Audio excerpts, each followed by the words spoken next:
The problem is not that, and I say this all the time, the problem does not exist in Washington, D.C., and the solution is not doing something to that thing over there.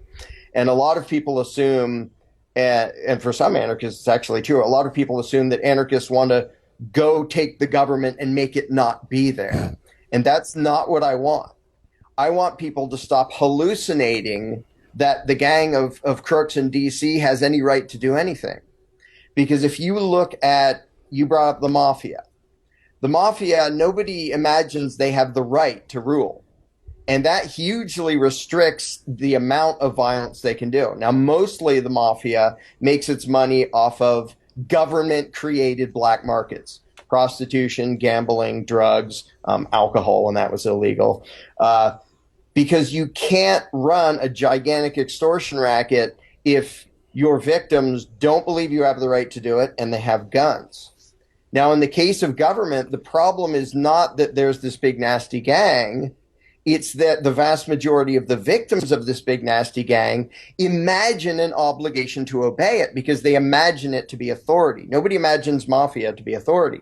They're big, they're scary, they have the ability to hurt people, the ability to scare people and take your stuff, but nobody thinks it's righteous and legitimate. Nobody calls them government. The problem with government is it's not an organizational tool. It is by definition an entity that is imagined to have the right to do things that mortals don't have the right to do, such as steal, and they call it taxation, such as initiating violence, and they call it law enforcement, such as committing murder, and they call it national defense. The problem is not that there's this gang over there and we need to fix that. The problem is that people are imagining the gang to have the right to do things that human beings don't have the right to do, such as initiate violence.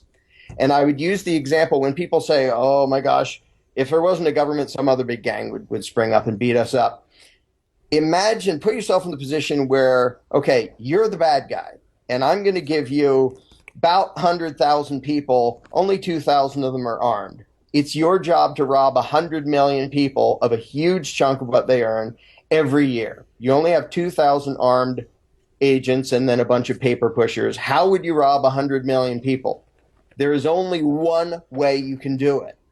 Call yourself government and dupe your victims into imagining that them handing over their money is paying their fair share for the good of society, and call your gang the IRS.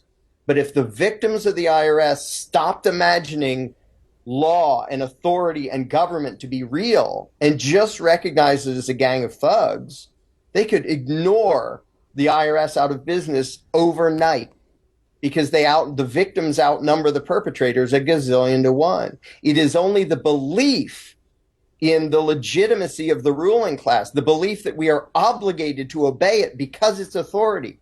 It has the right to rule. We have the obligation to obey. That belief is a lie, and that belief is the entire problem. And when that belief is gone, and sooner or later it will be, when that belief is gone, you don't have to do anything to government. You don't have to go abolish it. You don't have to go vote it out. You don't have to have a revolution. The people simply ignore it. And we could, because we outnumber it and we outgun it by a huge margin.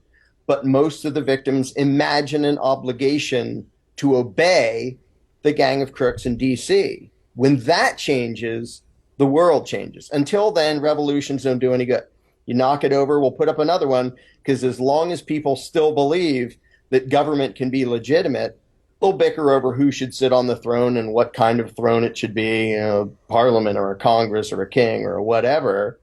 But as long as they believe in authority, they will set up a new god. It will stomp on them and oppress them to varying degrees, and it'll happen over and over again. When people give up the belief that one man can ever have the right to rule another, it ends, and it ends forever.